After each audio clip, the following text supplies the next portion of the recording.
Beruchim haboim, welcome everyone. We're about to begin Be'ezras Hashem together on Das Samech Hey Amud Aleph, 5 lines from the bottom.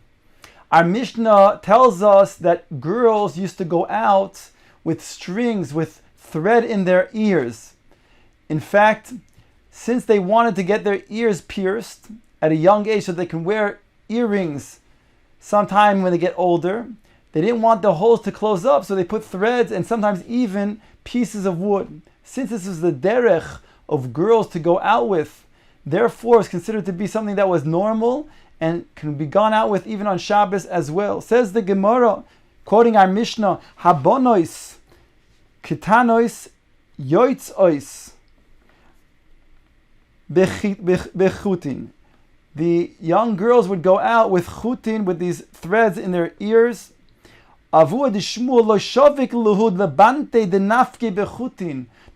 Shmuel did not permit his daughters to go out with threads in their ears.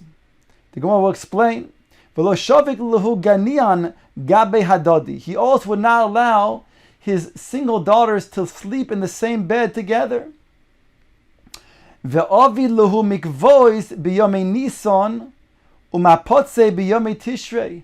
he would also build mikvos for them to be toivel in the days of Nisan. And he would put mats down for them to be toivel in the Yomi Tishrei. So Gemara now explains each one of these things that the father of Shmuel was accustomed to doing.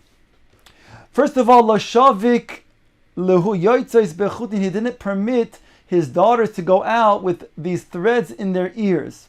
Explains the Gemara, V'hanan tnan habonos yotzis b'chutin harei. Our Mishnah, the Tana in our Mishnah tells us that girls would go out with these threads in their ears. It was permissible on Shabbos. So why did he not allow his own daughters to do so? Explains the Gemara, Bante da'avu d'Shmuel d'tziv'oinin havu. The daughters of Shmuel would wear threads that were colored, and therefore it was a tachshit. They might come out and thereby show their friends this thread, and they're liable to then walk Daled Amos Nereshus Harabim. So he was prohibiting them to go out with these threads in their ears. The next thing he prohibited, says the Gemara, is Lo Shavik Luhu Ginoin Gabe Hadodi. He did not permit his daughters who were single to lie in the same bed with one another. Says the Gemara, Leima Messiah Leila Rav Huna. Let us suggest that this is a support for Rav Huna. For Rav Huna said the following, Dama Rav Huna, Noshim ha-mesulolois zu bezu, pesulois lekehuna. Girls, women that would rub against one another, their bodies against one another, would be postul to the kahuna, referring to the being married to a Kohen Gadol. Because of this type of behavior, he felt it wasn't fit then that they should be roy to then be able to marry a Kohen Gadol. Loi, says the Gemara, that's not indeed the father of Rav Shmuel's position. Savar ki hechida lilfon gufo nuchro. The reason why he didn't want to allow his daughters who were single to lie in the same bed with one another, they shouldn't then learn that and be accustomed to a strange body next to them, whereby they would want to then they would want to lie with a man, and therefore it was a geder for his daughters. The third thing he did, va'avil lehu mikveh b'yomei Nisan. He made for his daughters a mikveh during the days of Nisan for them to toivel themselves in the days of Nisan. Messiah leila Rav. This is a support for Rav. Da'amar Rav mitra b'ma'arav v'sahada rabbe pras. Rav said when it rains in Eretz Yisrael on the west, it was a tremendous testimony for of the Pras river, of the Euphrates river. It would be a great testimony, because since when it would rain in Eretz Yisrael and it would have snow on top of the mountains, it would flow down to the river of Pras of the Euphrates, whereby the rivers of Euphrates would then become swelled up with water, and thereby the people in Bavel would be happy knowing that it rained in Eretz Yisrael. Sovar shelo yirbu hanoitfin al hazoichlin. The father of Shmuel held that here the Girsa of Rashi, Shema Yirbu Hanoifim, perhaps lest there be more rainwater than that which is water that is flowing from the river. When it comes to Hilchvas Mikvois, there's two different types of waters that a person can be toivel himself, to metayr himself, or items that is as well, things that need tvilas kelim. The two things are, one, a spring, and two, a mikvah.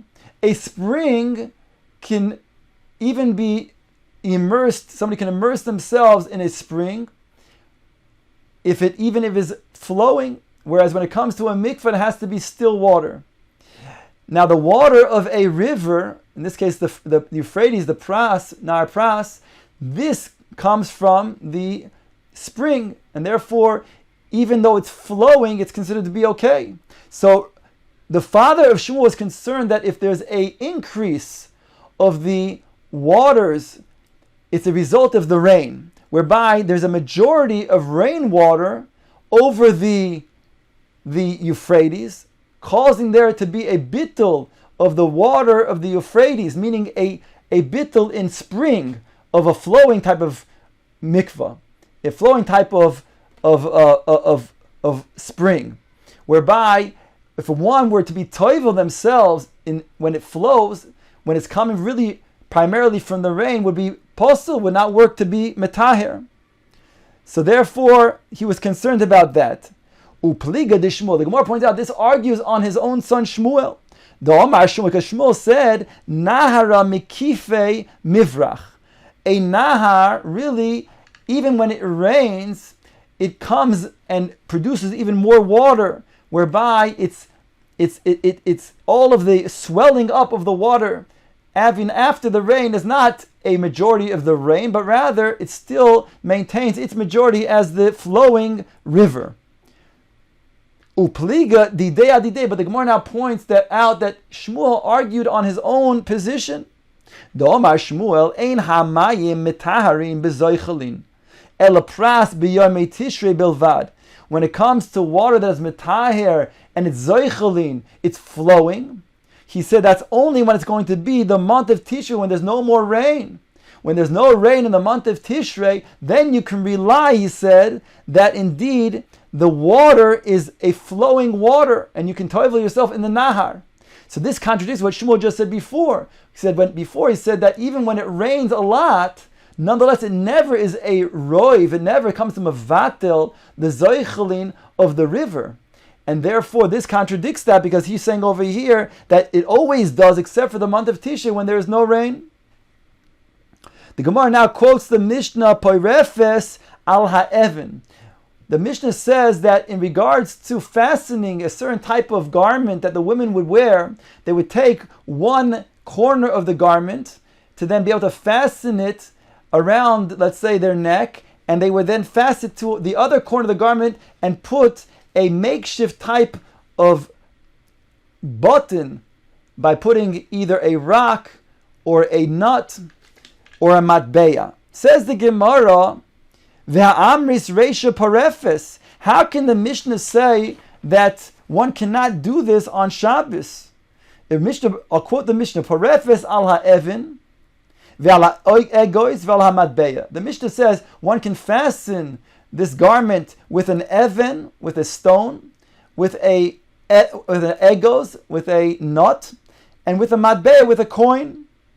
Then the Mishnah goes on to say at the end, Ubilvad shelo tifroif lechatchila b'Shabbos, providing that you do not fasten it on Shabbos, only before Shabbos. Ask the Gemara, Hare, beforehand, in the previous part of the Mishnah, we said that the Jewish women in Modai would go out with this garment that is parefes, and therefore we already know that a garment that was already fastened before Shabbos is certainly permissible. So what does it mean over here? L'chara, it means to say that one can fasten even on Shabbos. So the Gemara asks the question. The Gemara asks, Ve'amris reisha parefes. It already says before that you can fasten it. We already know, therefore, in the Reisha that it can be done before Shabbos. This implies that over here it can be done even on Shabbos. Omar Abaye answers the apparent contradiction. Seifo asoin lematbeya. When it comes to the Reisha, and it does say the words parefes ala even v'al ha'egois, that's talking about on Shabbos. That's permissible. However, when it comes to the last example, the matbeya, that is what the Mishnah says at the end, providing that is done before Shabbos. A matbeya is different than an egois and even a rock. An egois and a rock, if it was already set aside before Shabbos to be used as a makeshift type of button, then it's permissible to then be used on Shabbos. Whereas a matbeya, a coin, even if a person thinks or even declares that he wants to use the matbeya to be a makeshift type of button, it remains muktzah. Unless he says that it's going to be set aside forever as a makeshift button, or he actually does a maisa by making it a button before Shabbos, even if it becomes undone, and he makes it then again on Shabbos, then it will be permissible. Other than that, we say batla daito. A person doesn't normally set aside a matbeya for a button, and therefore, again, if he didn't do that before Shabbos, he only said it or thought it, that's not going to be permissible to be used on Shabbos. It'll be muktzah. And that's what the Gemara answers over here when it says that Seifa asoin lematbeya. Boy now asks the following question: Isha mahu sheta'arim v'tifrev al ha'egois lohitzi livno koton b'Shabbos. Can a woman take an egois and use it as a makeshift button, but not for the purpose because she wants to use it as her garment, but she wants really to bring from the Shus HaYachid to the Shus HaRabim and bring her son a nut, which she couldn't do so if it was in her hand. That would be an Isser Diarais of Hoitzah. So can she go ahead and feign and make a deception as if it's going to be used as a button or not? Says the Gemara, Tiboi Lamanda Omar Ma'arimin. This question of Abai is both according to the opinion of Ma'arimin, that one could make a deception, and Tiboi Lamanda Omar Ein Ma'arimin. And it's also according to the opinion that says one may not, in general, make a ha'arama when it comes to Shabbos. There's a machloikis amongst the Tanoim in regards to if there's a fire. And a fire, if a person wants to then bring out many garments, can he wear as many garments as he wants and go into the chotzer and take them out wearing many garments? So even though it's a harama that he doesn't normally go out with so many garments, he's obviously only doing to save the garments. So Rabbi Meir says that's permissible, whereas the Chacham argue. So the Gemara says over here, this question of Abai is a question on both opinions, both the one who says you could make a harama, as well as the one who says you cannot make a harama, as follows. Tiboy lamanda omer ma'arim beleka. It's a question on the one who says you can make a harama in the case of a fire, because Hasam over there, who the Eloi shar yislei osi lechavuye.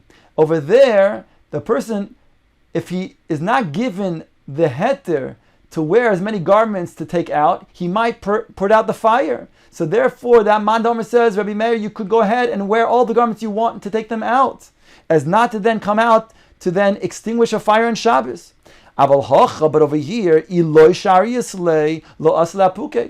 do not permit the woman to make it harama, she won't take out a piece of nut and carry it on her own. Certainly she wouldn't do that. So therefore, over here, he would say it's prohibited. Or Dilma, perhaps the other way. Even